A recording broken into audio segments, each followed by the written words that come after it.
예, 하나님 말씀을 보겠습니다. 하나님 말씀은 구약 성경 시편 34편 11절에서 22절 말씀입니다. 구약 성경 시편 34편 11절에서 22절 말씀을 교독하도록 하겠습니다.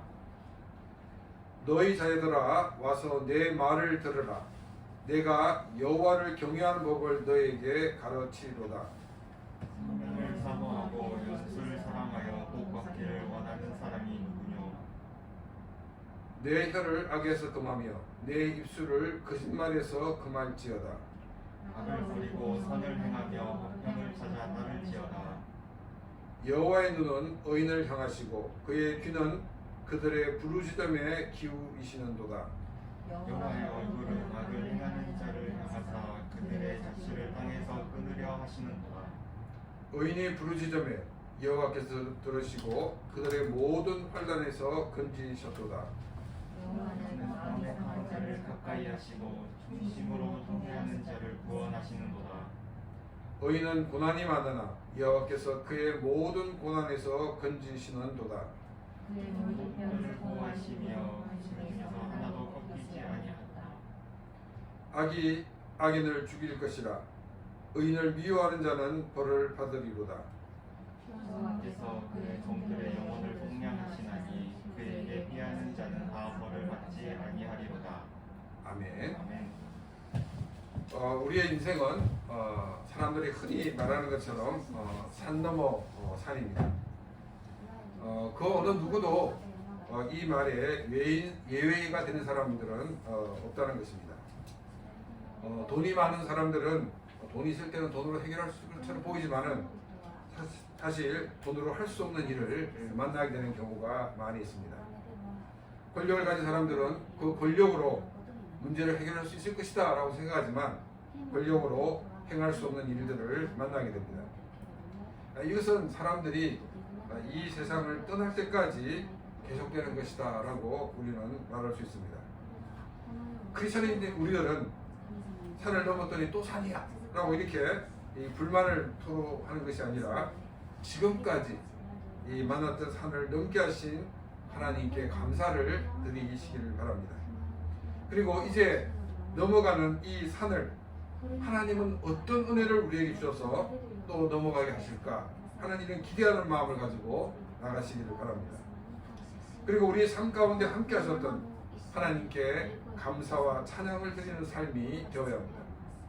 우리가 드리는 이 하나님을 향한 감사와 찬양은 나 혼자의 노래로 끝나는 것이 아니라 많은 사람들이 하나님을 높이는 그런 놀라운 일의 출발점이 된다는 것입니다.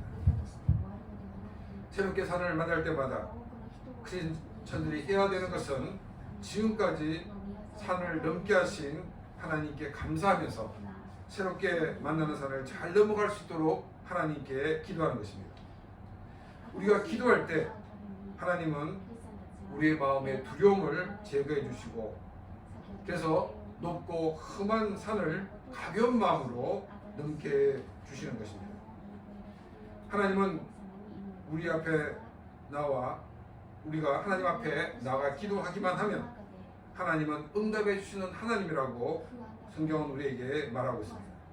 더욱 감사한 것은 하나님은 하나님의 이름을 부르는 사람에게 하나님이 직접 오셔서 지켜주시고 위기에서 건져내시는 것입니다. 사람들은 참된 행복을 얻기 위해서 노력하지만 참된 행복을 얻지 못하고 있습니다. 왜냐하면 늘 만족하지 못하기 때문입니다. 사람들이 만족을 하지 못하는 이유는 뭐 때문이냐면 바로 우리의 인간의 영혼은 구멍이 나 있기 때문입니다. 그래서 우리 인간의 이 영혼에는 우주를 집어넣어도 결코 차지 못하고 만족하지 못한다는 것입니다. 인간의 만족을 누리기 위해서는 먼저 우리 인간에 나 있는 이 구멍을 메워야 하는 작업이 필요한 것입니다. 우리 영혼에 난 이 구멍을 메울 수 있는 분은 오직 예수 그리스도밖에 없다는 것입니다. 주님이 우리의 영혼에 난 구멍을 메워 주셔야지만이 우리의 삶이 기쁨과 만족으로 가득 찬 삶이 될 수가 있습니다. 그래서 다윗은 우리의 영혼이 만족함을 누리며 사는 법을 우리에게 소개하고 있습니다. 우리는 지난주 여호와를 경외하는 자들에게는 부족함이 없다는 말씀을 보았습니다. 이 사냥에 능한 이 젊은 사자가 굶는 일은 결코 없습니다. 그런데 이런 있을 수 없는 일이 일어날지라도 그런 상황에서라도 여호와 하나님을 경외하는 자에게는 모든 좋은 것에 부족함이 없을 것이라고 말씀하고 있습니다. 이런 삶은 모든 사람들이 꿈꾸는 삶입니다. 또 사람들은 이 일을 위해서 열심히 달려왔던 것입니다.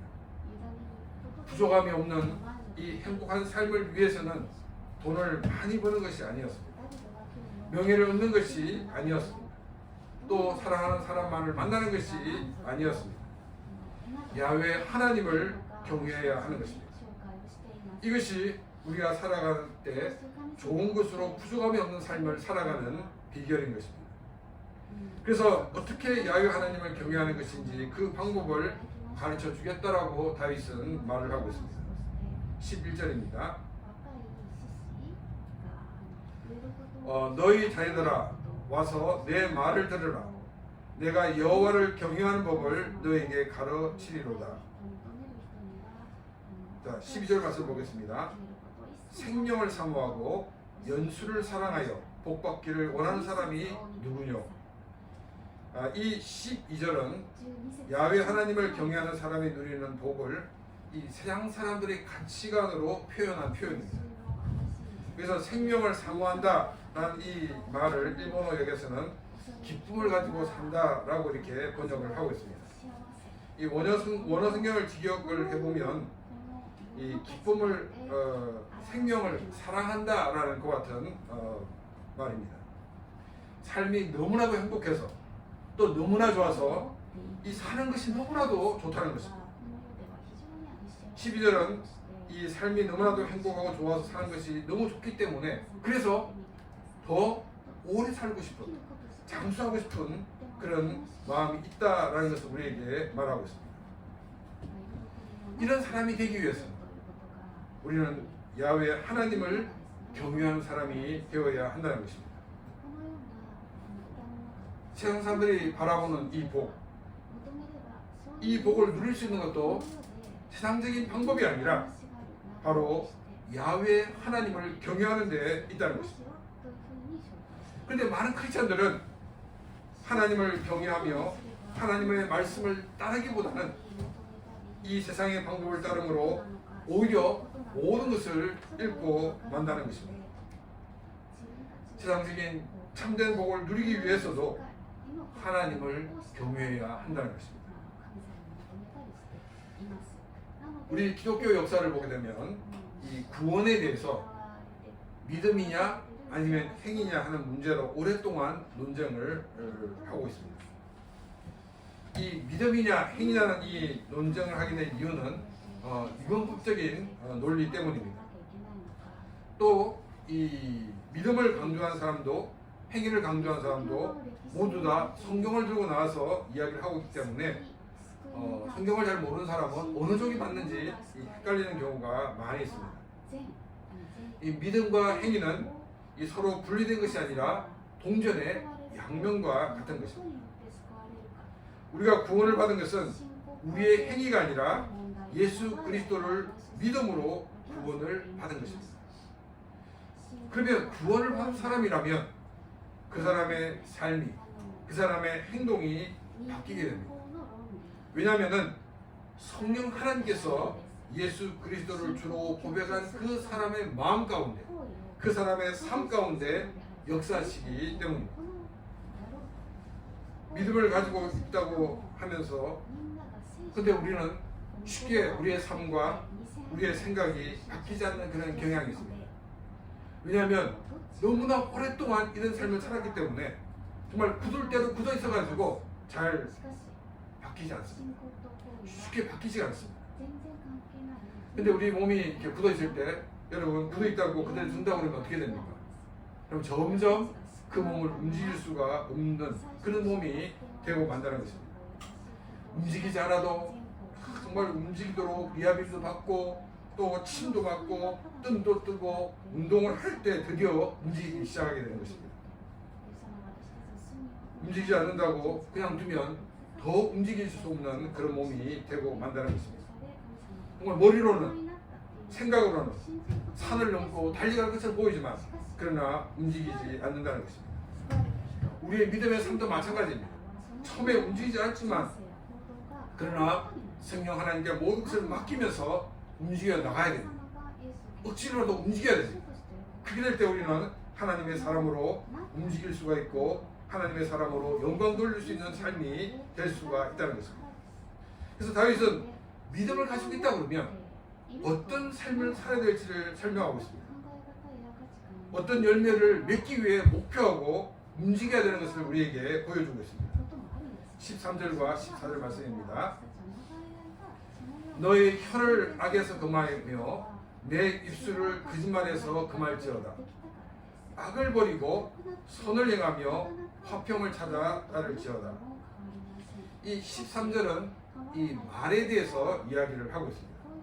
그리고 14절은 우리의 행동에 대해서 말을 하고 있습니다. 13절에서는 말을 할 때 이 악한 말을 하지 않도록 권유를 하고 있습니다. 14절은 악한 행동을 해서는 안 된다라고 말하고 있습니다. 우리가 이 말씀을 보게 되면 구체적으로 악이 무엇이다, 선이 무엇이다 라고 말하고 있지 않습니다. 왜냐하면 우리가 살고 있는 이 세상은 너무나도 케이스가 다양하기 때문입니다. 어떨 때는 이것이 죄라고 볼 수 있지만 어떨 때는 그것을 죄라고 보지 않을 그런 일들도 많이 있습니다. 물론 이 성경에서 말하고 있는 십계명에서 말하고 있는 그런 분명한 내용도 있지만은 어떨 때는 정말로 이렇게 우리가 분별하기 힘든 경우도 많이 있다는 것입니다. 그래서 어떤 마음을 가지고 어떤 생각을 가지고 우리가 살아가야 되는가를 보여주고 있다는 것입니다. 우리가 2시 예배 때는 우리가 지금 이 안식일에 대해서 묵상을 하고 있습니다. 유대인들은 이 안식일을 지키기 위해서 이것은 해서는 안 된다 라고 이렇게 규정을 정해 놓았습니다. 그런데 이런 디테일이 오히려 스스로 그 규정을 깨뜨리는 일을 하는 경우가 생기게 된다는 것입니다. 유대인들이 이처럼 규정을 만드는 것은 이 안식일의 참된 의미를 모르기 때문입니다. 그래서 그들은 행위로서 서로 제한하려고 하고 있는 것을 우리는 보게 됩니다. 그래서 우리가 조금 전에 말씀드렸던 것처럼 무엇이 선이다 악이라는 그 기준을 말하기보다는 어떤 목표를 가지고 움직여야 되는가를 생각하면서 우리가 움직여야 되는데 다윗은 우리가 선을 행하기 위해서 또 우리는 화평을 찾는 것을 목표로 두고 말하고 행동해야 된다라고 말하고 있습니다. 물론 이 선의 기준은 하나님의 말씀인 성경입니다. 이 성경의 말씀을 따르기 위해 우리가 마음이 급하다 보면 이 화평이 깨어지는 경우가 많이 있습니다. 다윗은 조금 천천히 가더라도 화평을 찾으면서 선을 말하고 또 선을 행하라고 우리에게 말하고 있습니다. 목표를 이루는 것 중요합니다. 그러나 그 목표를 이루는 과정에서 평화가 깨어진다고 합니다. 눈에 보이는 목표에 이를지는 몰라도 진정한 목표에 이르지는 못한다는 것입니다. 우리가 잘 알고 있는 야곱, 이 형 에서를 극적으로 만나게 됩니다.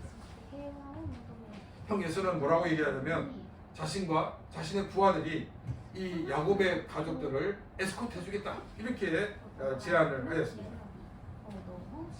근데 야곱은 뭐라고 얘기하냐면 형님, 이 형님과 형님 부하들의 그 캠프를 움직이면 우리 지금 아이들이나 이 가축들에게 굉장히 무리가 되기 때문에 아이들과 이 가축의 안전을 위해서 천천히 가는 게 좋을 것 같으니까 형님 먼저 가십시오 이렇게 사양을 하게 됩니다. 이 야곱이 형의 그 호의를 사양한 것은 이 형과 같이 가는 가운데 혹시 모를 불상사를 염려해서 이렇게 노했을 수도 있습니다. 근데 형과 함께 갈 때 그런 불상사가 있을 가능성도 있지만은 한편으로는 도둑이나 또 다른 위험으로부터 자신을 보호할 수 있는 그런 장치가 되기도 합니다. 형을 함께 형과 함께 같이 가는 것, 또 같이 가지 않는 것, 이 둘 다 덕과 신이 있다는 것입니다. 그래서 근데 야곱은 천천히 가는 것을 선택했습니다. 왜냐하면 가족들의 안전을 위해서입니다. 이것을 우선해 두고 그 모든 결정을 했다는 것입니다. 사람들은 목표에 쫓겨서 사람들과 관계를 깨뜨리는 경우가 많이 있습니다. 우리는 목표에 쫓겨서 사람들과 관계를 깨뜨려서는 안 된다는 것입니다. 목표를 이루고 이 주위에 귀한 사람들을 잃어버린다면 그것은 목표를 이루는 것이 아니라 정말로 많은 중요한 것을 잃어버리는 것이 되고 말기 때문입니다. 천천히 평화를 지키면서 다른 사람들을 챙겨주면서 목표를 위해 한 걸음 한 걸음 나아가는 삶이 되시기를 바랍니다. 이것이 여호와를 경외하는 자의 모습이라는 것입니다. 이렇게 성경에서 말하고 있는 것을 우리가 들으면 아멘 하고 이렇게 받아들이면 되는데 사람들은 이 말씀을 듣고도 교회를 나가는 그 순간 이 스위치가 바뀌어져 버리고 만다는 것입니다. 그것은 어디까지나 교회 안에서 하는 얘기다 이렇게 생각하고 이 세상에 나가서는 이 세상의 원리대로 살아야 된다라고 많은 사람들이 생각을 한다는 것입니다. 또 한 가지 염려는 뭐냐면 좋다. 내가 그 성경을 붙들고 살고 이렇게 있는데 만약에 성경대로 이루어지지 않는다 그러면 그 책임은 누가 질 것인가 하는 이 문제를 가지고 고민을 하기 때문입니다. 그런데 저희 선배 목사님도 그렇고 저도 지금까지 목회자로서 이렇게 살면서 아니 목사님 제가 하나님 말씀을 붙들고 살았는데 그 약속대로 되지 않았습니다라고 따지는 사람들이 이제까지 아무도 없었습니다. 오히려 목사님이 그때 말씀해 주신 그 성경 말씀 그 말씀을 붙들고 나가니까 정말 그 말씀대로 이루어졌습니다 라는 것 같은 감정이 더 많이 있다는 것입니다.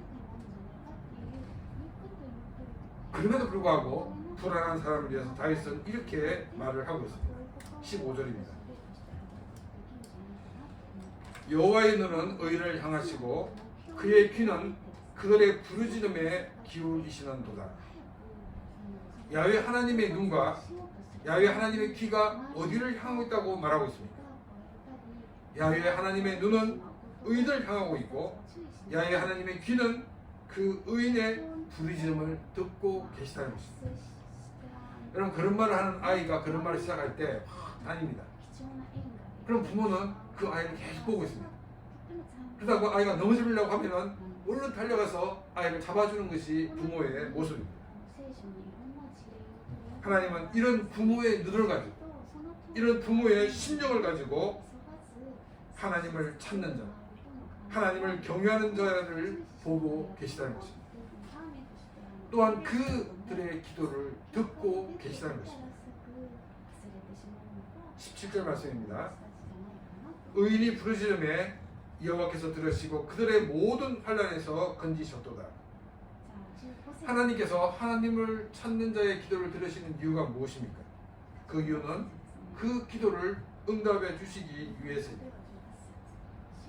모든 환난에서 건지셨다라고 말하고 있습니다. 하나님의 말씀을 붙들고 살아갈 때 부딪히는 많은 어려움이 있습니다. 지난주 말씀드렸던 것처럼 산 넘어 산입니다. 그러나 이것은 믿는 자에게만 찾아오는 것이 아니라 하나님을 모르는 그런 사람들에게도 찾아오게 되는 것입니다. 이때 믿음이 없는 사람은 자기 힘으로 그것을 넘어야 됩니다. 그러나 하나님을 경외하는 사람은 기도를 통하여 하나님이 개입하시고 하나님이 그 산을 넘어가게 하신다는 것입니다. 정말 천천히 가는 것 같아도 결코 천천히 가는 것이 아니라는 것입니다. 왜냐하면 빨리 가다가 넘어지면 오히려 천천히 가는 것만 더 못하기 때문입니다. 우리가 하나님만을 의지하고 나가는 것, 하나님을 우리가 신뢰하고 나가는 이것만이 우리가 가장 안전한 길이라는 사실을 기억하시기를 바랍니다. 19절 말씀입니다. 의인은 고난이 많으나 여호와께서 그의 모든 고난에서 건지시는도다. 하나님을 경외하는 사람들의 고난이 많이 있다라고 말하고 있습니다. 왜냐하면 하나님을 믿지 않는 사람들이 하나님을 경외하는 자를 미워하기 때문입니다. 그래서 하나님을 경외하는 자가 이 빠지도록 많은 함정을 준비해 놓았습니다. 그렇기 때문에 어려움이 있을 수밖에 없다는 것입니다. 그러나 어떤 함정이 놓여 있든지 또 그 함정이 아무리 깊다 하더라도, 우리가 그 가운데 빠져있다 하더라도 하나님은 고난의 가운데 있는 그 하나님을 경외하는 자를 건지시는 분이라고 성경은 우리에게 말하고 있습니다. 우리가 잘 알고 있는 요셉을 다시 한번 살펴보도록 하겠습니다. 요셉은 보디발 아내의 유혹을 거절하고 그 결과 강간범으로 몰려오게 갇히게 되었습니다. 하나님의 말씀을 붙들지 않고 그 유혹에 넘어갔더라 그러면 비록 윤리적으로 도덕적으로 파렴치한 사람으로 살았겠지만은 공개적으로 이런 파렴치한 강간범으로 몰려오게 갇히는 일은 없었을 것입니다. 이렇게 억울하게 오게 갇혀 있었는데, 그런데 하나님은 그것을 통해서 한순간에 이 요셉을 높이시는 하나님의 한 수였던 것을 우리는 보게 됩니다. 요셉이 당한 위기는 요셉이 높아지는 그런 엘리베이터를 타는 입구였던 것입니다. 요셉은 옥에 갇히게 된 것 때문에 파라오의 그 관리들을 만나게 되었습니다. 그리고 그 때문에 이 요셉은 파라오 앞에 서게 되었고 또 이집트의 제2인자가 될 수가 있었습니다. 고난은 하나님이 높이시기를 시작한다는 사인입니다. 우리는 고난을 두려워할 이유가 없습니다. 고난은 우리의 신앙과 우리의 인격을 성숙하게 만드는 기회이고, 또한 이 고난은 하나님이 우리를 높이시기 시작하는 사인인 것입니다. 20절 말씀입니다. 그의 모든 뼈를 보호하시며 그 중에서 하나도 꺾이지 아니하는도다. 하나님께서 하나님의 약속의 말씀을 붙들고 사는 사람들을 어떻게 보호해주고 계신가를 보여주고 있습니다. 여기저기 부딪혀서 만신창이 된 것처럼 보여도 하나님은 그 뼈 하나 상하지 않도록 보호하신다는 것입니다. 우리 몸에 난 이 외부적인 상처는 우리가 쉽게 발견합니다. 그러나 우리 몸 속에 있는 그 뼈가 부러졌다는 하는 것은 우리 눈에 보이지 않습니다. 그래서 빨리 치료할 수가 없는 것이 현실입니다. 우리의 몸은 206개의 뼈로 구성되어 있습니다. 근데 어떤 뼈는 우리의 몸의 중요한 기관을 보호해주는 기능을 하고 있고, 또 어떤 뼈는 우리의 몸을 지탱해주는 역할을 합니다. 만약 이 뼈가 하나라도 골절되면 우리는 일상적인 삶을 살 수가 없다는 것입니다. 근데 하나님은 이런 뼈 하나라도 골절당하지 않도록 지켜주신다는 것입니다. 여러분, 뼈를 다쳤다는 것은 빨리 회복이 힘들다는 것입니다. 빨리 정상적인 삶으로 돌아갈 수 없다는 것을 우리에게 말하고 있습니다. 반대로 뼈가 다치지 않으면 빠른 회복이 가능하다는 것입니다. 하나님은 하나님을 경외함으로 하나님의 말씀을 붙들고 사는 사람들을 지켜주시고 보호해 주십니다. 그래서 그 말씀대로 사는 것을 두려워하는 사람들이 아니라 오히려 하나님의 말씀을 떠나 사는 것을 두려워해야 한다는 것입니다. 16절 말씀입니다. 여호와의 얼굴은 악을 행하는 자를 향하사 그들의 자취를 땅에서 끊으려 하시는도다. 야훼의 얼굴은 악을 행하는 사람들을 추구하고 계시다는 것입니다. 그래서 그들을 이 땅에서 없애려고 하신다라고 악을 행하는 자에 대해서 말씀하고 계십니다.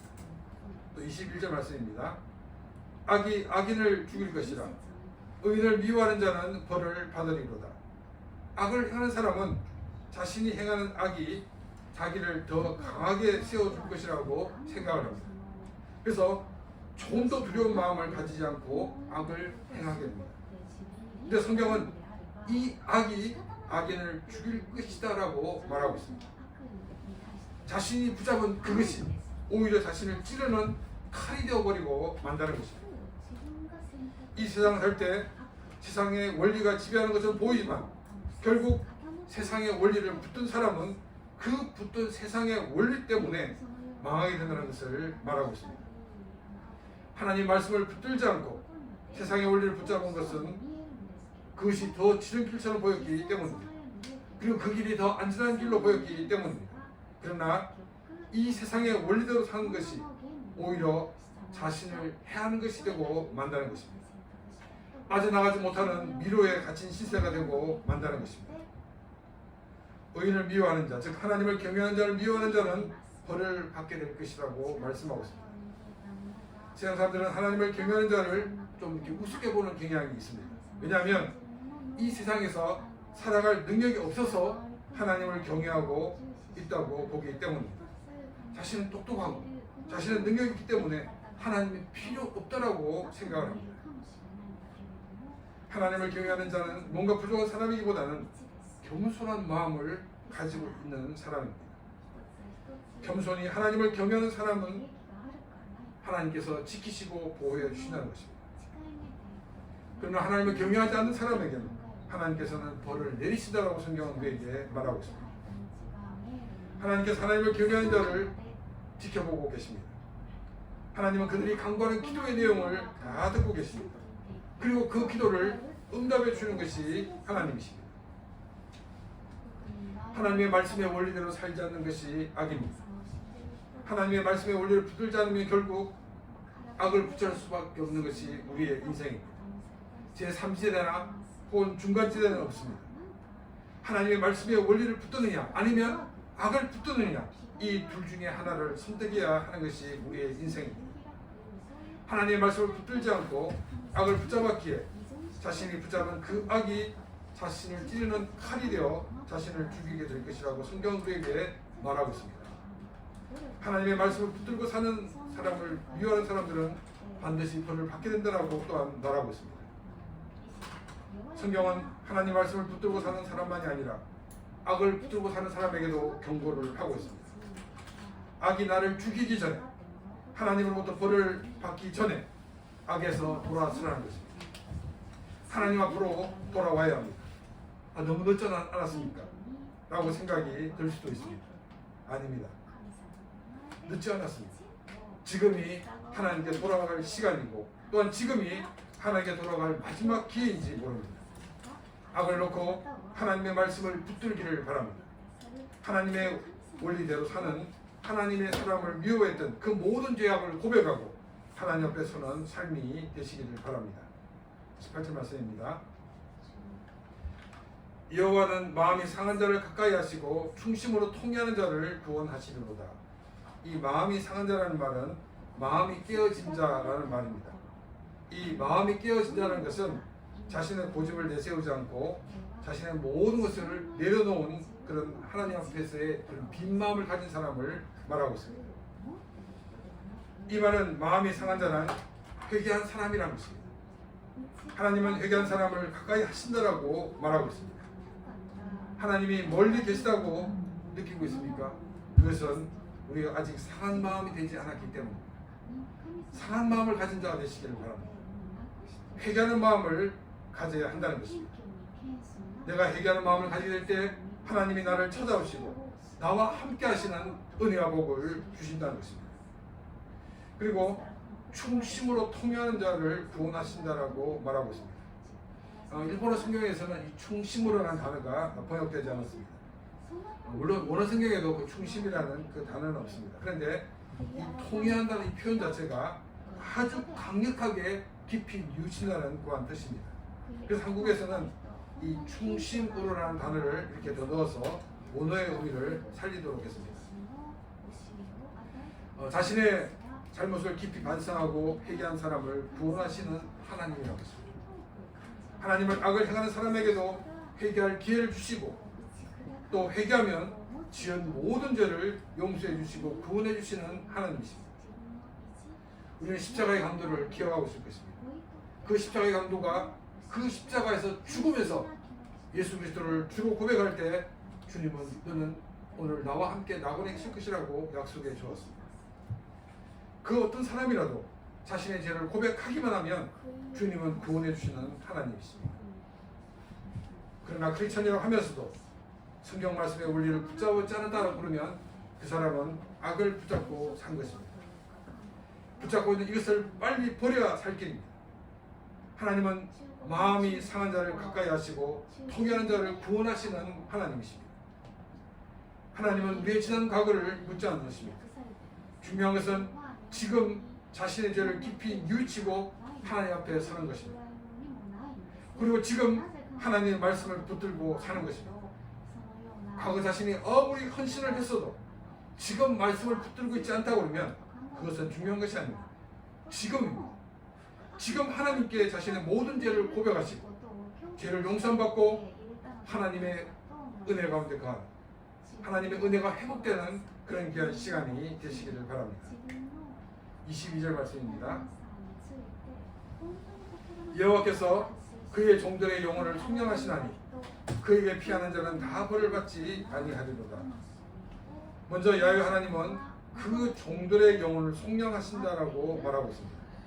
이 속량한다는 이 말은 이 노예를 풀어 자유인이 되게 한다는 것 같은 말입니다. 노예가 자유인이 되기 위해서는 노예의 몸값을 누군가 지불해야 됩니다. 하나님께서 죄의 노예로 살고 있던 우리 인간들을 구원하셔서 하나님의 자녀가 되었습니다. 죄의 노예였기 때문에 이 죄의 노예에서 빼내기 위해서는 값을 치러야만 했습니다. 죄의 노예인 우리들을 빼내기 위해 예수 그리스도가 이 땅에 오셨고 예수 그리스도가 십자가에서 우리가 받아야 될 형벌을 대신 받음으로 그 대가를 치르셨습니다. 구약 시대에는 이 오실 메시아를 믿음으로 구원받았고 신약 시대 이후에는 이 구약 시대에 예언됐던 메시아 이 예수 그리스도가 오셔서 한 일을 믿고 구원을 받게 됩니다. 자신의 죄를 인정하고 고백하여 구원받는 하나님의 자녀로 이 땅을 사는 복된 삶이 되시기를 바랍니다. 또 22절 하반절에서는 그에게 피하는 자는 다 벌을 받지 않는다라고 말하고 있습니다. 예수 그리스도가 이미 그에게 피하는 자를 위하여 십자가에서 죽으시고 그 대가를 지불하셨기 때문입니다. 산 넘어 산인 우리의 인생이 승리하는 삶이 되기 위해서는 하나님을 경외하는 것입니다. 세상적인 기준에 성공하는 것 또한 복과 기쁨을 누리는 이것도 하나님을 경외하는 데서 시작된다는 것입니다. 하나님이 필요 없고 돈으로 모든 것이 다 될 수 있다라고 생각할지 모르지만 그렇지 못한 일들이 많이 있다는 것입니다. 여러분, 이 재벌 회장이 마약을 하고 또 성적 스캔들이 생기는 것은 그들의 삶에서 기쁨이 없다는 것입니다. 그들의 삶이 행복하지 않다는 증거입니다. 하나님을 경외하는 자만이 좋은 것으로 만족한 삶을 살 수 있다는 것입니다. 우리는 목표를 이루기 위해 수단과 방법을 가리지 않고 살아가는 삶이 되어서는 안 된다는 것입니다. 목표를 이루기 위해 노력하되 선을 행하면서 또 화평을 깨지 않도록 해야 한다는 것입니다. 여유를 가지고 다른 사람들을 돌아보는 삶이 있어야 한다는 것입니다. 이것이 하나님을 경외하는 자의 삶의 열매인 것입니다. 이 세상을 살면서 하나님의 원리를 붙잡고 사는 것에 불안을 느끼는 사람들도 있을 것입니다. 하나님은 하나님 나라의 원리를 붙들고 사는 사람을 지켜보고 계십니다. 우리가 이 세상에서 하나님 나라의 원리를 붙들고 사는 것은 결코 쉬운 일이 아닙니다. 그래서 하나님은 기도할 때 그 기도를 들어주시고 응답해 주신다라고 말씀하셨습니다. 이 세상의 원리가 가장 빠른 일처럼 보일지 몰라도 그러나 이 세상의 원리를 가지고 사는 사람은 오히려 그 원리가 자기를 찌르는 칼이 된다라고 성경은 말하고 있습니다. 하나님께로 돌아와야 합니다. 하나님은 상한 마음을 가진 자를 가까이 하시고 그들을 구원해 주시는 하나님이십니다. 하나님을 경외함으로 하나님 주신 참된 기쁨으로 가득한 삶이 되시기를 바랍니다. 그래서 산을 넘어 또 산을 만나도 늘 감사와 찬양으로 가득한 삶이 되시기를 바랍니다. 이 시간 오늘 말씀 생활 같이 기도드리겠습니다.